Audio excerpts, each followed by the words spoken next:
सभी पत्रकार बंधुओं को नमस्कार। प्रधानमंत्री की डिग्री का मामला जब से सामने आया है, पूरी की पूरी भारतीय जनता पार्टी बौखला गई है। सारे मंत्री, सारे प्रवक्ता, सारी की सारी भारतीय जनता पार्टी अपने प्रधानमंत्री के फर्जी डिग्री को सही साबित करने में जुट गई है। और मैं इसको फर्जी डिग्री क्यों कह रहा हूं? इसलिए कह रहा हूं कि प्रधानमंत्री जी ने जो डिग्री सार्वजनिक की है, प्रधानमंत्री जी की जो डिग्री गृह मंत्री अमित शाह जी के द्वारा प्रेस कॉन्फ्रेंस में दिखाई गई है, वो डिग्री अपने आप में कई सवाल खड़े करती है। अभी सिलसिलेवार करके मैं आपके सामने बताऊंगा। लेकिन एक बात बहुत स्पष्ट है कि भारत के चुनाव आयोग का नियम यह कहता है कि अगर आप अपनी संपत्ति के बारे में कोई गलत जानकारी देते हैं, अगर आप अपनी डिग्री के बारे में कोई जानकारी गलत देते हैं, तो आपकी सदस्यता रद्द हो सकती है। यानी भारत के प्रधानमंत्री की डिग्री जांच करा ली जाए, वो फर्जी निकलती है तो मोदी जी की सदस्यता पूरी तरीके से रद्द हो जाएगी। वो न सांसद बचेंगे, न चुनाव लड़ने के योग्य बचेंगे, क्योंकि एक बहुत बड़ा फर्जीवाड़ा है भारत के प्रधानमंत्री की ओर से। तो इसलिए अब मैं आपको सिलसिलेवार करके बताऊंगा कि इनकी डिग्री फर्जी कैसे। नंबर एक, ये वो डिग्री है जो गृह मंत्री अमित शाह ने प्रेस कॉन्फ्रेंस करके दिखाई थी और कहा था कि प्रधानमंत्री की मास्टर डिग्री ये है। गुजरात विश्वविद्यालय से उन्होंने मास्टर ऑफ आर्ट्स किया है। अब इस डिग्री में देखिए आप, नकल के लिए भी अकल चाहिए होती है, लेकिन इस नकल में अकल का इस्तेमाल नहीं किया गया।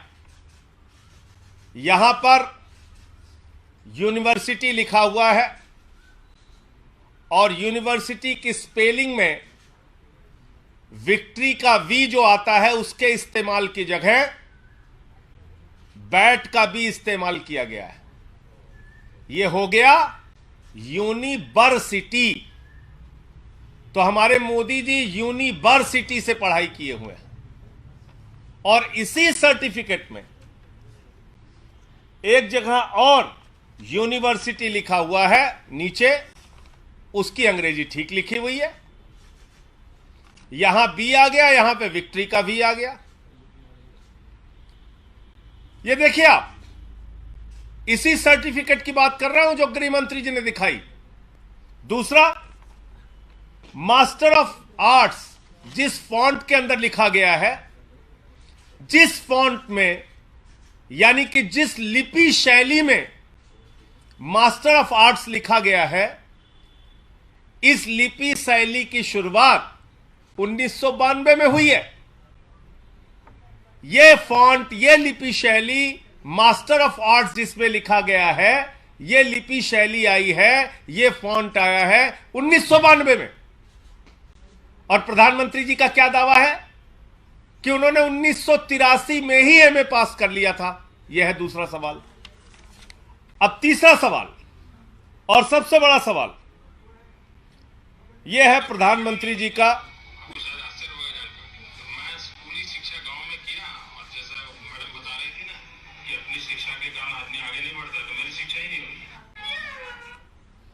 तो ये प्रधानमंत्री जी का वक्तव्य है, मेरा नहीं, माफ कीजिएगा। यह किसका वक्तव्य है? भारत के प्रधानमंत्री आदरणीय नरेंद्र मोदी जी का वक्तव्य है, मुख्यमंत्री गुजरात बनने के बाद। आज मेरा सिर्फ एक सवाल है मीडिया के माध्यम से, और भारतीय जनता पार्टी के किसी भी नेता में अगर साहस और हिम्मत है तो जाकर प्रधानमंत्री जी से इस सवाल का जवाब पूछ के बता दीजिए। सवाल क्या है? 79 में और 78 में अगर बैचलर डिग्री दिल्ली विश्वविद्यालय से प्रधानमंत्री ने कर ली, 1983 में मास्टर ऑफ आर्ट्स की डिग्री गुजरात विश्वविद्यालय से कर ली, अगर आपकी 1989 में बीए की डिग्री हो गई, 1983 में एमए की डिग्री हो गई, तो भैया प्रधानमंत्री जी देश के सामने इस बात का खुलासा कर दीजिए कि फिर 2005-6 के दौरान या मुख्यमंत्री बनने के बाद का ये जब का भी भाषण है, आपने क्यों एक टीचर को संबोधित करते हुए कहा कि आपकी कोई शिक्षा दीक्षा नहीं है, स्कूली शिक्षा के आगे आप नहीं पढ़े। ये तो आपका बयान है, मेरा बयान नहीं है। ये बयान तो आपने दिया है प्रधानमंत्री जी, ये बयान आपका है, मेरा बयान नहीं है। मैं स्कूली शिक्षा गांव में किया, और जैसा मैडम बता रही थी ना कि अपनी शिक्षा के कारण आदमी आगे नहीं बढ़ता, तो मेरी शिक्षा ही नहीं हुई। मेरी शिक्षा ही नहीं हुई, ये नरेंद्र मोदी जी गुजरात के मुख्यमंत्री बनने के बाद कह रहे हैं एक टीचर को संबोधित करते हुए। तो भैया जब आपने 79 में बीए कर लिया, 83 में एमए कर लिया, फिर 2005-6 में आप क्यों झूठ बोल रहे हैं? इसका मतलब ये सच बोल रहे थे मुख्यमंत्री रहते हुए, जो उन्होंने कहा वो सच था, वो सच था। उसके पहले के जो उनके डिग्री के खुलासे हैं वो झूठे हैं, गलत हैं। और इसी तरीके से उन्होंने यूनिवर्सिटी से पढ़ाई की है, इंटायर पॉलिटिकल साइंस में यूनिवर्सिटी से पढ़ के आए हैं मोदी जी। तो इसलिए गुजरात हाई कोर्ट का जो फैसला आया वो अपने आप में बड़ा ही चौंकाने वाला है, हास्यास्पद है कि सीआईसी ने ऑर्डर दिया था डिग्री दिखाने के लिए, गुजरात का विश्वविद्यालय गया हाई कोर्ट में कि डिग्री ना दिखाई जाए, और गुजरात के हाई कोर्ट ने जुर्माना कर दिया अरविंद केजरीवाल जी के ऊपर, जिसका कोई लेना देना नहीं। वो गए भी नहीं अपील में। तो इसका मतलब दाल में काला नहीं, पूरी की पूरी दाल काली है। और नकल के लिए भी अकल चाहिए, उस अकल का भी इस्तेमाल यह डिग्री दिखाते समय नहीं किया गया है। और बीजेपी की सारी लीडरशिप और स्वयं प्रधानमंत्री जी जवाब दें कि 79 में अगर आपने बीए किया, 83 में आपने एमए किया, तो 2005-6 में आपने क्यों कहा कि आपने कोई शिक्षा स्कूली शिक्षा के बाद नहीं की है? अर्थात या तो आपकी डिग्री फर्जी है या आपका बयान झूठा है। दो में से एक ही बात हो सकती है। आपका कोई प्रश्न हो आप पूछ सकते हैं।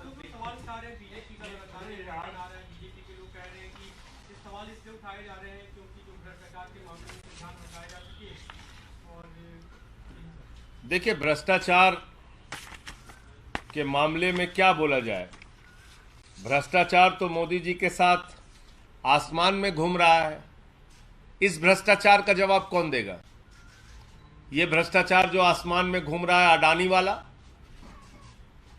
जिसमें आराम से लेटे हुए मोदी जी कह रहे हैं लूट ले बेटा लूट ले, सारा हिंदुस्तान लूट ले। देखिए आप, ये तस्वीर भूल गए आप? ये अडानी की तस्वीर है। अपनी राजनीतिक सत्ता को बचाने के लिए नरेंद्र मोदी जी ने अडानी के माध्यम से अपनी आर्थिक सत्ता खड़ी की, और एक ही व्यक्ति को कोयला दे दिया, गैस दे दिया, बिजली दे दिया, पानी दे दिया, सड़क दे दिया, स्टील दे दिया, सीमेंट दे दिया, सीपोर्ट दे दिया, एयरपोर्ट दे दिया, आकाश से पाताल तक सब कुछ दे दिया, 2.5 लाख करोड़ का कर्जा दे दिया, 86,000 करोड़ का कर्जा माफ कर दिया। और उस अडानी ने क्या किया? 38 फर्जी कंपनियां दुनिया के तमाम देशों में अपने भाई के साथ मिलकर खोली।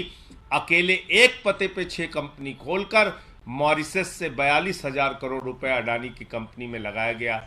ऐसे लाखों करोड़ रुपए का घोटाला और भ्रष्टाचार और काला धन अडानी की कंपनी में लगा है, जिसके हवाई जहाज में बैठकर भारत के प्रधानमंत्री घूमते हैं। आज तक इस घोटाले पर जेपीसी क्यों नहीं बनी? सारी की सारी पार्लियामेंट की पार्टियां एक स्वर में मांग कर रही हैं जेपीसी बनाओ, जांच तो कराओ, जांच नहीं कराते, क्योंकि घोटाले में भारत के प्रधानमंत्री और भारत की सरकार सर से पांव तक डूबी हुई है। यह है सच्चाई। और कोई प्रश्न हो आप लोगों का? धन्यवाद। गुजरात हाईकोर्ट के सामने आए जो 2002 के दंगे में जो मामले में जो रेप और मर्डर के आरोपी थे उन 26 लोगों को रिहा कर दिया गया है। आप अभी इस प्रेस कॉन्फ्रेंस में जानकारी दे रहे हैं, मुझे इस पूरे घटना की जानकारी नहीं है, लेकिन मेरा अपना ये मानना है, नफरत की राजनीति, दंगे फसाद की राजनीति, गुंडागर्दी की राजनीति, समाज को तोड़ने की राजनीति इस देश को विखंडित करेगी और ऐसा करने वाले के खिलाफ सख्त से सख्त सजा होनी चाहिए। पश्चिम बंगाल और बिहार में कुछ जगह हिंसा हुई है। उस हिंसा की कुछ तस्वीरें हम लोगों ने देखी। पहली बात तो भगवान श्री राम की मर्यादा के विपरीत, उनका जो जीवन चरित्र था उसके विपरीत जाकर अगर हम रामनवमी के जुलूस में राष्ट्रपिता महात्मा गांधी के हत्यारे गोडसे की फोटो लेके घूमेंगे तो फिर ये बहुत बड़ा सवाल है हमारी व्यवस्था के ऊपर कि आखिर राष्ट्रपिता महात्मा गांधी के हत्यारे की तस्वीर का, गोडसे की तस्वीर का रामनवमी के जुलूस से क्या लेना देना है? क्या प्रभु श्री राम ने यही हमें सिखाया है? यही उनकी मर्यादा, यही उनका आदर्श है? रामचरितमानस से हमें यही शिक्षा मिलती है जो रामचरितमानस कहता है सब नर करहि परस्पर प्रीति, यानी कि सारे लोग आपस में प्रेम भाव से रहें। तो हम किस ओर बढ़ रहे हैं? क्या संदेश देना चाहते हैं? हिंसा करने वाले हिंदू धर्म के हों या मुसलमान धर्म के, किसी भी धर्म के व्यक्ति हो, किसी भी राज्य की हिंसा हो, उसके खिलाफ सख्त से सख्त कार्रवाई होनी चाहिए। और अभी तो सुप्रीम कोर्ट तक ने कह दिया, नफरत फैलाने वालों के खिलाफ जो लोग कार्रवाई नहीं करते, नफरत की भाषा बोलने वालों के खिलाफ जो कार्रवाई नहीं करती, वो सरकारें नपुंसक सरकार है। ये तो सुप्रीम कोर्ट की टिप्पणी आ गई है। अब तो मोदी जी को और बीजेपी वालों को शर्म करनी चाहिए। नफरत की बुनियाद पे देश आगे नहीं बढ़ेगा, मोहब्बत की बुनियाद पे आगे बढ़ेगा।